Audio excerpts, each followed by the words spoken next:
One shot, one kill. Fire when ready. We're basically pinned down, and we're surrounded by snipers. I should do that. Just like I always thought about doing those like mo mo me me me mo mo mo mo mo, you know that Oh yeah. cow Billy. cow brown cow, you know. Oh yeah, Billy Bopper Beeples. Yeah. I think it makes you better at broadcasting. Does it? Maybe. Well, it Like vocal exercises and shit? yeah, like it can't not be good. Well, I mean, guess. I don't That's an imagine it assumption. does. I don't think it can do anything negative. Yeah, you know what I'm basing this off of is Anchorman, and I was just thinking, I was just thinking that, like he was so source. good, right? Yeah. Yeah, good source. Yeah, I guess. I think maybe that. I feel like I've seen actors pretend to do that in many other comedy sequences, though. So maybe it's a thing, you know. It Well, is a it's thing. funny, I used to live with, or hang out with, Julian Chabot. He used to live with an actor, and I remember hanging out at his place. This is a long time ago. But this guy would be getting ready to do some auditions. I remember him in the shower, just like, like really loud and like going all over the place with all these like vocal exercises. And I remember like, what the fuck is he doing? And then Julian was like, oh, he's got an audition tonight. He's getting ready. And I was like, oh. Yeah, I mean, like I have a hard time believing that like parts of your face like fall asleep or need to be warmed up before you talk shit, though. That's, I don't know. It's hard for me to. I guess Maybe it's more like vocal cords and shit like that. It's probably like for like more relevant for stage actors and stuff when you have to like project your voice but not sound like you're yelling at the person next to you because you're supposed to have a normal conversation that a whole auditorium can hear. Yeah, it's like stretching before professional running. That's the most logical, version of assumption that I've heard so far. So I'm gonna go with that. It is an assumption. That's all I got. I don't know. I bought it. I mean, at least I you dig knew it. the guy. Yeah, Right? I'm feeling it. I think you sold me down the river on this one. Fantastic. Yeah. So we got sold down the river. You know, Brandon got sold down the river. You're damn right. No one was unsold in this. Actually, I don't know. Some people got really sold down the river over at Sniper Legacy. We're getting real close to the present day. 2014, written and directed by Don Michael Paul, with a little assistance from John Fasano, who we saw from Sniper Reloaded. He's passed away by this point. Fasano dies in 2014. I don't know if this movie kind of brings him over the edge, but or maybe it was like sort of a swan song, you know? He was like, finally, I can rest. Yeah, my fucking yeah. Well, my if vision so, is complete. Yeah. If so, we're gonna come to some harsh views on this man's swan song. And then the producers, it's a little bit of new money and a little bit of old money. We got some people who put up money for Sniper 3 and Sniper Reloaded, and then someone new on the scene. I didn't write down his name though. I forgot to write down the producer. I don't know, man. I was sensing that new money with this cinematography and exotic Syrian locations. Which, I'm not sure if they were Syrian or not. I mean, I just assume that we shoot on fucking location in sniper movies, and I just go with that, you know? Like the Predator. It could have been Syria. It could have also been Greece. You know, like it was definitely, they got the geographical region generally right, wherever it is they filmed. And there's not a lot of information about this movie on the internet. I don't know if you guys went looking, but like even the Wikipedia page, the IMDb page, it's got fuck all. No, I didn't. You know, I just find you don't need it. I'm just in comparison to the other things we saw in the past. Like the pages were very full. Even Sniper Reloaded was very full, and Legacy's just like this little fucking, I don't know, small chicken bone out there in the desert. You know. That being said, this was probably one of the more competent installments. I don't know if everyone else felt that way. Yeah, I feel that. I agree. Yeah, you want to kick us off in pure pin down fashion there, Adam? Give us your helicopter view on the matter. Yeah, for sure. So I don't know. Like, I mean, as I say with every sniper movie, or as I imply with every sniper movie, I take it for what it's worth. It's Sniper. And the first scene kind of, for me, gave me a good sense of what we were getting into. The banter was ridiculous, borderline comedic, but wasn't meant to be. It was just like a lot of like short, choppy lines. Like, they broke me, they gotta fix me. And it's like, oh yeah. And it was like kind of like I knew what I was getting myself in for. But it didn't disappoint in my mind. Like, it was entertaining. It was always kind of like the good guy wins and wins pretty easily. And you get to see Chad Michael Collins kick a few people's asses, and he delivers his like shitty lines and stuff like that. I don't know. Like, I was entertained with this one. I thought that an improvement over the last one that we watched, the last Sniper movie. I felt like the Thomas Beckett character kind of more came into his own. Like, it's more like the Thomas Beckett that we Brendan Beckett. Yeah, sorry. Brendan Beckett that we sort of saw in the last Sniper movie that we watched first in our podcast. So I was happy to see that character start to come around, because I found like the last movie, Brendan Beckett was just kind of like a bit of a pushover pansy, like kind of a whiny character. Whereas I didn't see that so much with this one. I hoped Billy Zane was going to make an appearance, but he didn't, and that was a little bit disappointing, because he was sort of the highlight, I think, of the last movie or the one before that. No, the last movie, yeah. It was, yeah. But maybe they felt like they didn't need some Billy Zane on this one, because Chad Michael Collins was a bit of a quote-unquote better actor. Yeah, I was happy. I got my money's worth. Good hour and 40 minutes, hour and 39 minutes, which I was kind of surprised by the length, given it was Sniper 5. Like, I was expecting like maybe an hour and 10 minutes on this thing. So, I was a little disappointed when I like bought it on iTunes, and I was like, oh, fucking hour and 40 minutes. No, I don't know, man. That's a film. Smooth length for me. So, like, you called it a film. That's nice. Yeah. Not a movie, it's a film. I always make that distinction with certain movies that I watch, or films. Not sure I necessarily call this a film, but the length of the criteria. Yeah. It's I agree with you. I got some quibbles that we're gonna get into. Big surprise. But for the most part, yeah, it felt like a pretty strong entry in the Sniper franchise, and definitely. We got our violence, guys. We got our fucking violence in this one. Our like just awful bodies being fucking blown apart violence, which I don't know if that's necessary for the Sniper franchise, but it's definitely something that I've wanted and have been hungry for. It certainly is. Yeah. Yeah, that last scene where what's his name, bad guy Simpson gets his arm blown off.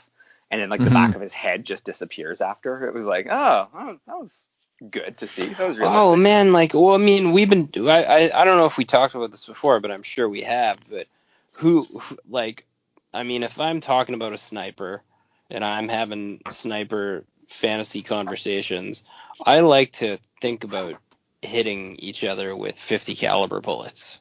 The red spray. Yeah, I want to see guys get mutilated. Like, I want to see that. Like, I want to see humans be shot with like anti-armament weapons. It's good. It's what's been missing, I think, maybe. Well, I remember last time, like the last Sniper Reloaded, it was explicitly one of our comments. Like, one character just gets this horrible bullet explosion after Billy Zane fires at him. And he gets sawed in half, doesn't he? Yeah, something like that. And then we were just like, well, where was that? And like in a movie like this, like you don't have to be classy, guys. This ain't art. But I think this film is it engages in a lot more gun fetishism than I think actually we've seen thus far. It was very, like, we've seen a little bit of it in Sniper Reloaded, talking about the spin or whatever, but I just really feel that they made love to the guns a little bit more in this, and the writers and director and everything were just very interested in the weaponry as a, I don't know, I don't want to say like a character, but definitely as like, it's just something to focus on. Oh, the weaponry definitely was a character. He had the cell phone weapon. Like it was like a little droid, like a little droid buddy, you know, that every nerd can think about. Oh man, imagine if I had one of those. And also, big amped up fight choreographing was substantially better. MMA like with quick cuts, some like kind of like sambo moves in there. I don't know. Chad Michael Collins beat the shit out of that guy in the bar real handily. That was grimy. Also, I like the one punch finish, very controlled. Like, yeah, fucking time to go to sleep. Boom, fight's over. Just put him to bed, you know? Didn't have to get grimy. Didn't have to give him like a ground and pound. He just put him to sleep once in the chin. And that's why in our little chat, I felt that this movie was the halfway point. You're like we're finally getting to the Chad Michael Collins, to the Brandon Beckett of Sniper Assassin's End, where he's like lightning fast and he just beats the shit out of people. And like you were like, after in Sniper Reloaded, you were like, well, where's that guy? You know, like and they're making that transition now. In many ways. Like his mission tactics and experience are starting to ramp up to him being like the real master assassin or whatever. The other thing too is like the cinematography, a lot of wide shots, a lot of landscapes, and I felt like a nice addition of like sort of B-level old-timey bad guy actors. Just to play general roles as the colonel and other people, and just like sort of added like a bit of depth and at least movie feel to this one. You know, I didn't feel like I was on a TV ride this time. It kind of flattened out near the end for me. It got a little too, you know, I wasn't looking for all that dialogue, but you know, the girls had great battle royale up on the rooftop there too. This is Sexy Sniper Face Off. We haven't seen that yet. Yeah, that was awesome. Yeah. Nice touch. Touch. Big couple knees coming in, couple good kung fu moves, and then the greasy James Bond kill. That was nice. From under the arm. Oh, come on. What a beauty. I wanted to talk about you were talking about like the B-level actors. I was super happy to see the Colonel, Dennis Haysbert, and I was like, who is that guy? Who is that fucking guy? He's a B-level bad guy. Yeah, no, but he was like, he did the voice in Call of Duty. He's from a bunch of DC cartoons, and he was in Heat. Allstate commercials. No, DC Comics cartoons. Sorry. Well, I guess it's Allstate commercials too, but he was in Heat, and he was in fucking Major League as Pedro Serrano. Oh shit! Nice. Yeah. Oh, he was. Yeah. Wow. Hats for bats, and I was just like, oh my goodness, that's fantastic. And then reunited with Tom Berenger, once again, so that was pleased. And then and there was also another Heat reference early on when when the jerk off sniper, the guy that gets beat up by Brandon, he's joking about, he's like, on the edge where I need to be. That's a quote from Heat, so like that doesn't make this movie better. Yeah, it doesn't make this movie better, but it does. It shows a little bit of self-awareness, Easter eggs. You gotta love that kind of stuff. And then the reuniting of the two actors. Yeah, I was like, I don't know, man. I just like it. I feel like adding people with proper film experience just gives like depth. I also like this torture scene. That was great. I can do anything I want. Stab in the leg. Yeah. You're gonna die. It's like, he's kind of not he's not like an expert torturer, but I mean, he definitely wasn't fucking around. I would have thought of he was gonna kill it. He was gonna kill him. I would have thought of some other torture techniques besides stabbing the guy in the leg. Like, I think there's a lot more you can do that's a lot worse than that. But I don't know. You say that, but if somebody fucking jammed a big knife like that in your leg, you'd be singing. Oh, I yeah, might no, be. what I'm saying is the torturer, I would take much more extreme steps. Like, I would probably start to, like, cut off skin first or something as opposed to just stabbing. Oh, flaying. Yeah. Well, yeah. How are you Nice going to to get him know. to stay still enough? I don't know, man. I like the imagination. Well, I like you got him, and the you got him secret tie revelation wrapped. movie.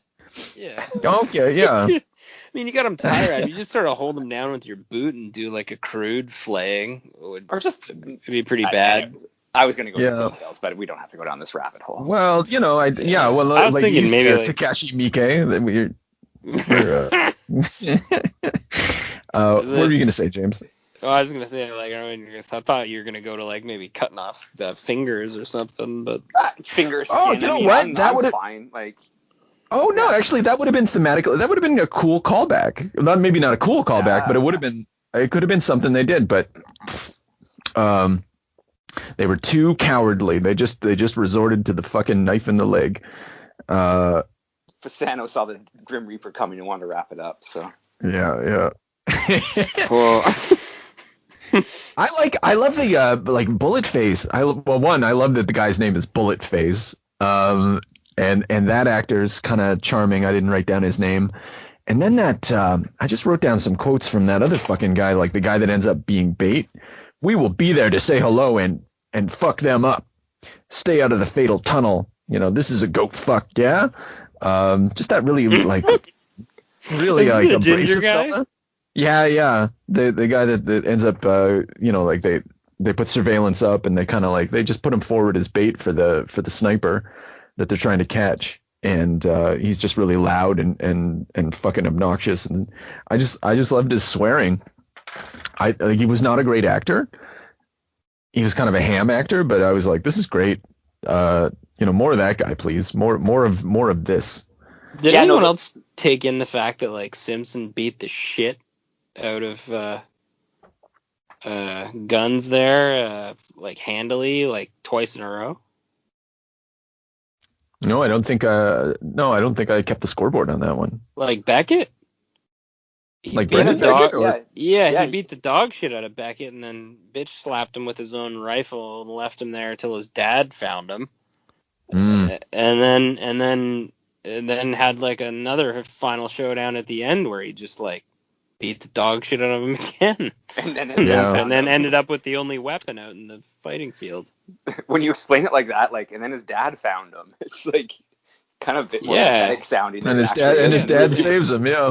Then the backwards thing was that the narrative was that he was like a really good fighter. Yeah. Right off the gates. So then you kind of thought, oh, round 2, this one's going to Beckett. No, it's kind of like fighting Shredder, I think. I think that we were meant to get a Shredder vibe off this guy. Because otherwise, like, why do they need this whole crack team just to deal with this one asshole? You know, because he's a lethal weapon, right? So maybe that's what was at play.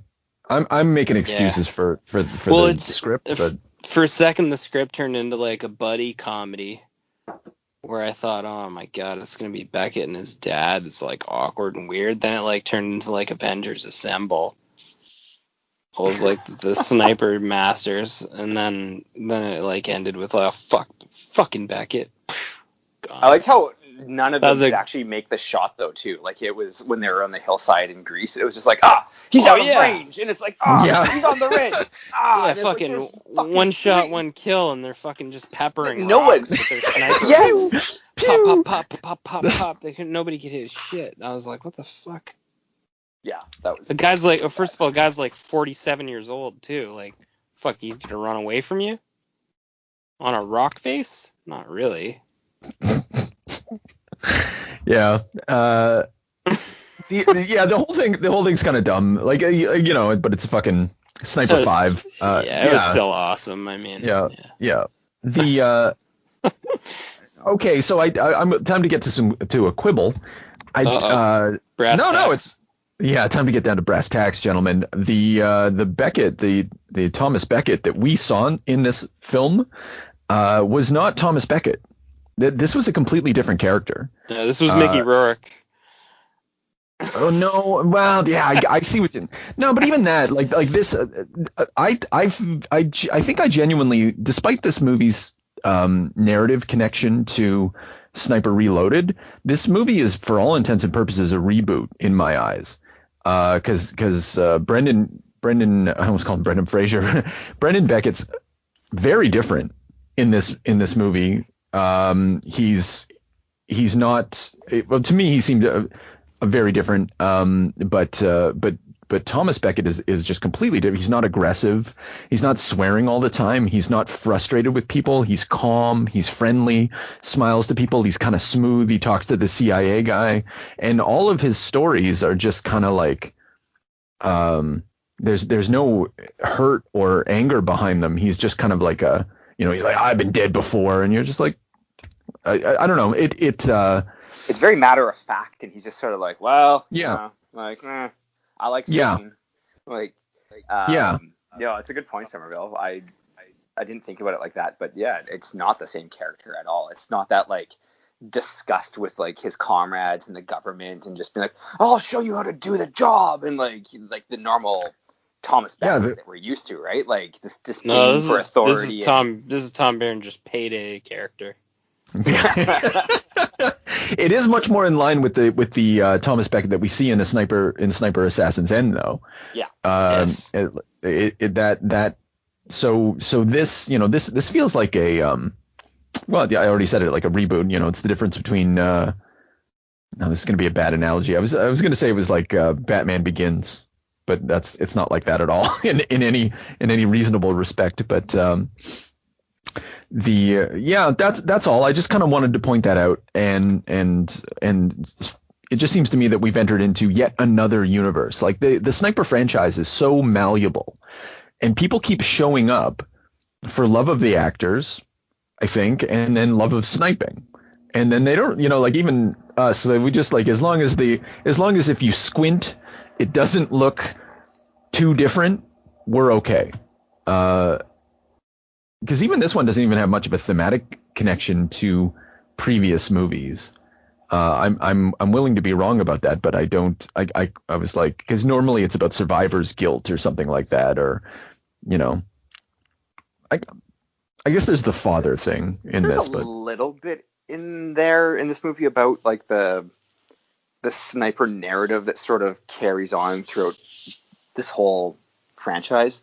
But it's definitely not as prominent. Like there's a few glimmers, I think, in the dialogue where it's like, no one likes to kill, or like there's just like almost like these cliche kind of lines. Like I think one of them was like, the bullet either wants you or it doesn't. And it's that kind of reared its head once in a while, but it definitely wasn't as prominent as a theme in this movie of like that sniper and like being the sort of soldier disconnected from the whole thing, and you're just there to shoot someone in the head and stuff like that. It wasn't there. Yeah, and talking about it that way too, it makes me kind of think about it like there was no effort made really for any kind of deep characterization. There was no effort made for like a subplot running underneath the main plot. There was no double cross. It was like they had like they had their very grand action shots and their scenescapes, and they had a pretty solid acting cast, and they just stayed with a super linear action plot with low stakes. The stakes are so low. You're right. Yeah, like who cares if this guy fucking escapes? Yeah, no one gave a shit. It was like there's nothing to lose. There was no romantic. Like I didn't feel any kind of romantic connection or worry that his girlfriend was going to die. And if she did, I would have been like, oh, that makes Shredder a little worse. But it wouldn't have had really any effect on the narrative if he killed her or if he killed anybody else, which he did here and there. The only person who had something to lose. The only person who had something to lose is the Colonel, I think, because like he was very worried about catching this guy. And he was sort of the very much the impetus behind it, and I forget the reasons why, because I got to be honest, I don't pay much attention to the plot of these things. Like I'm mostly here for the dialogue and the experience. But I don't know, maybe that ties into there is one continuing thread of hostility towards the both fetishization of militarism, but also like a disgust with the army. Like everyone in this movie gets a little fucked over by the military establishment. And then it's kind of brought home when Beckett tells that story about that guy who shot up the New Year's party. Mm-hmm. And was sitting in, and like for a nice touch thing, guy, he shoots up the New Year's party. He heads into the woods, and then there's, quote, staring into dawn's early light.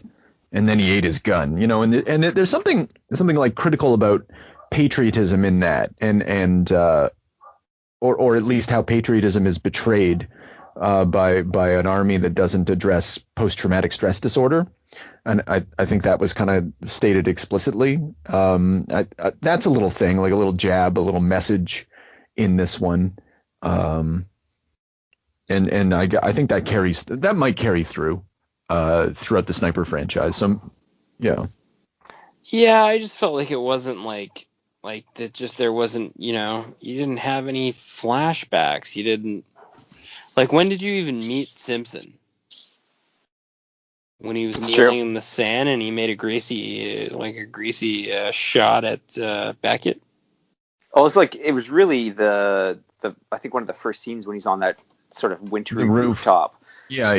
And there's like a lot of talk about in the sandbox and you start to get an idea that something bad happened in either Afghanistan or Iraq, and then we find out I think it's Afghanistan later. But yeah, you don't really have a line of sight into his story or his gripes other than they made me shoot my own men, which then at the end is kind of called into question when Beckett's like, I read the report, you didn't have, it was a mistake, and he's like, I was told to do it, and that's never resolved. It's just sort of brushed aside. I guess to your point, Somerville, maybe people aren't really so into these movies for the plot. It's more the dialogue and the bang bang. So yeah, and the gesturing. But that's a good point. You're absolutely right. It's a real failure of developing the villain. He's just a cipher. I think in some of the same ways that Beckett is almost Thomas Beckett is almost a cipher. He's just this emptied out thing that they put a lot of this fucking sorry, James, sounds like you want to say something. No, I was just gonna say why is Thomas Beckett the only person capable of actually making a shot and resolving a sniper conflict? We're on the 5th movie, you've already passed the torch, and he's still the only person capable of resolving the conflict. Brendan doesn't get any. Yeah, once again, Brendan is he's a good sniper. He's a good rifleman, I guess we'll say. But he's still not the sniper. He still hasn't. For all the talk of destiny, it's in your blood. Which is another thing this movie traffics in heavily, is this notion of the sniper as some sort of genetic destiny, something that is inherited between father and son. And the sniper has, it's just I wrote it down. This is a quote from Thomas Beckett. A sniper is just not a father. Yeah. And that's it. That's it. And the movie, pauses that and Brendan Beckett accepts it. Doesn't argue. And I just feel like in this universe, this is true. In the rebooted Sniper franchise, this is one of those metaphysical moral truths. The sniper is the ultimate lone wolf, can't have a family, can only father illegitimate children and abandon them. It's the Brendan Beckett thing is weird though, because one of the first maybe even one of the first scenes with him in the movie is when he's on that rocky outcrop and it's him and his lady friend and that other team. And Brendan just kind of takes care of it all, right? And when he goes back to the base and he's given that British, whatever it was, colonel or major, or I don't even know, even lieutenant or whatever, this debrief, he was just it was just too easy. It was all too easy. And it kind of sets you up to think he's ready for a much bigger challenge. But then again, another sort of failure of the plot here is that he kind of falls flat after that. We see him just take out maybe it's 8 guys or something like that, but he does it pretty handily and pretty easily. And claims it's too easy, but then the rest of the movie kind of trips over himself the whole time. Yeah, because I guess they want it to be the Tom Berenger show, again. Like that's let's be honest, that's what people really want. They want Tom Berenger back because he's going to be back the next movie too with Billy Zane. And yeah. So like I think that, maybe it's as simple as that. Maybe like once Big Dog ends up on the stage, you can't have Little Dog upstaging Big Dog. Which is I think there's room for both dogs. Personally, I would have liked to see both dogs play, but whatever, everybody makes their decisions. I'm not in charge of a thriving franchise involving snipers. Whoa. Yeah. Thriving. Yeah, thriving is an aggressive word. Continuing, maybe. Just nice. from strength to strength.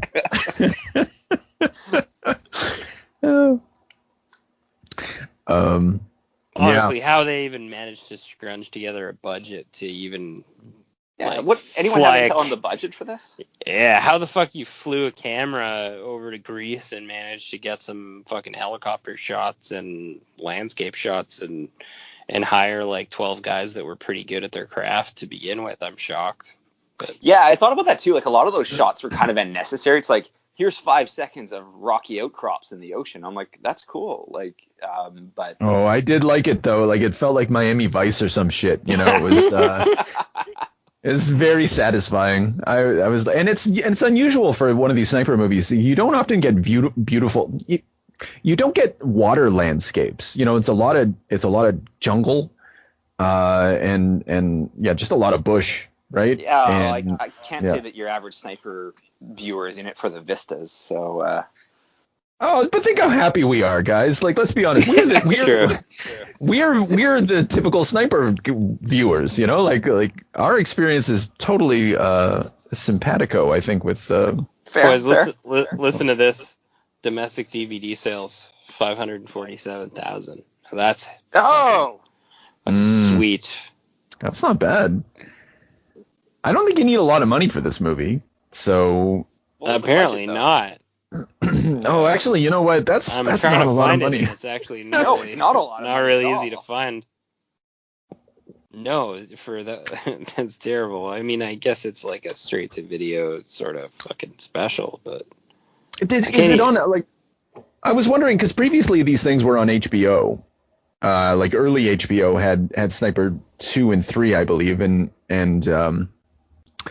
obviously Reloaded was direct to video, but I don't think we really hammered down where, like, what was it on any sort of like cable network at all? I feel that direct to video still has some sort of connection to cable and maybe get some money off of that.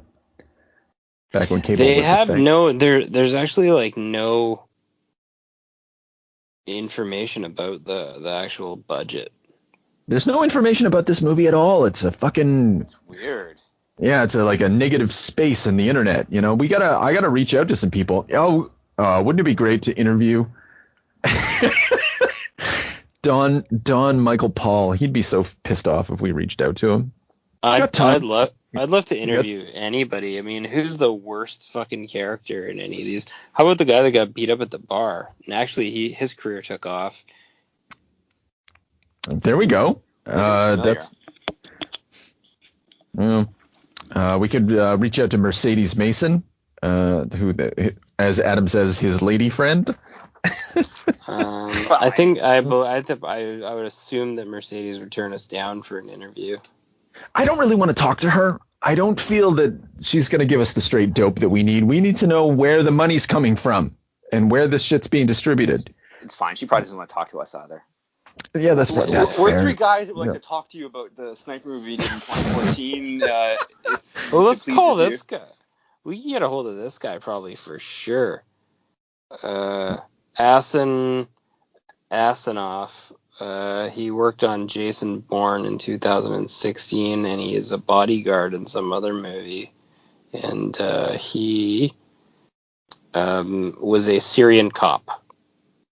Oh, okay. Yeah, we talked to. You want to have third tier guests on our podcast?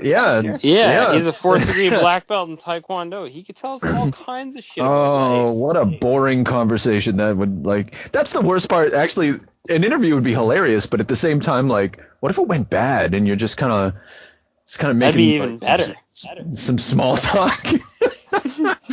Hey guys, exclusive interview.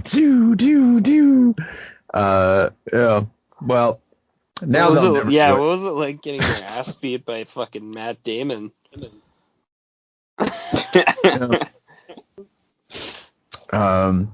So I don't know. You got anything else to say about Sniper Legacy? I think she's spread thin now, boys. Yeah. Yeah, that's all I got. Yeah. Do we want to hit the scoreboards on this, or I don't even think the reviews on this are really worth going to. Although it got like 39% on Rotten Tomatoes, but we got. I think that's harshly unfair. This is a 6 out of 10. I'm giving it a 6 shots, 1 kill, and kind of a fucking Beckett. Wow. Did you notice that? Did no one else notice that he said that when he got shot in the face? Oh, okay, I remember, yeah. Well, actually, did he say it? No, not when he got shot in the face, though. After his arm got blown off, yeah. Yeah. Fucking Beckett. Because who else could make that shot, right? Just the man himself. Yeah. I'm gonna have to go with. I wish I remembered what I gave Reloaded. So I'm gonna give whatever I gave Reloaded +1. I think that's my score. Yeah, I can't remember what I gave Reloaded either, but +1. Plus. Yeah, I think despite whatever I gave the last one, I'm gonna give this one like a good 75%, 7.5. I don't know, 50 caliber bullets out of. Yeah, it was. I was entertained. I was really entertained with this, and I was pleasantly surprised because after the last one, when I knew we were doing another sniper movie, I was like, oh fuck. Yeah. Well, we even took a break. We were like, we gotta cleanse. Yeah. Yeah, because it was bad. It was really bad for a bit, and this kind of got me excited for the next one. So wait, is there only one in between this and Endgame? Two more. 6 and 7. Two more. One's called I think the next one's called Ghost Shooter. That sounds good. Ooh, I'm hoping for some kind of anime stuff. Oh yeah, let's get weird. Yeah, let's get some fucking I'm not strange shit. That. I don't know. We did though, didn't we? In Assassin's End. If that was Japanese video game attack. Yeah, that's right. It's true. The Ghost Shooter. Okay, here it is. Yeah. Take a look at this. Is it the next one though? I don't know what I don't know what their fucking names Adam, are. Wish and you shall receive, man. Looks like fucking Billy Zane's back. That's right. That's fucking amazing. That's good. It looks like like I said, I never thought I'd ask for that, but here I am. Hugely degraded cast. Oh, that says a lot. It's not good. It doesn't look good. Yeah. I'm not. Things don't point to all signs go here. Yeah. Well, if you're excited about that, audience, tune in. Tune in next time. Sniper Ghost Shooter. When fucking the posse's reunited, and I'm sure we're absolutely not going to be disappointed. It's always fun to get behind the guns and send some rounds down range.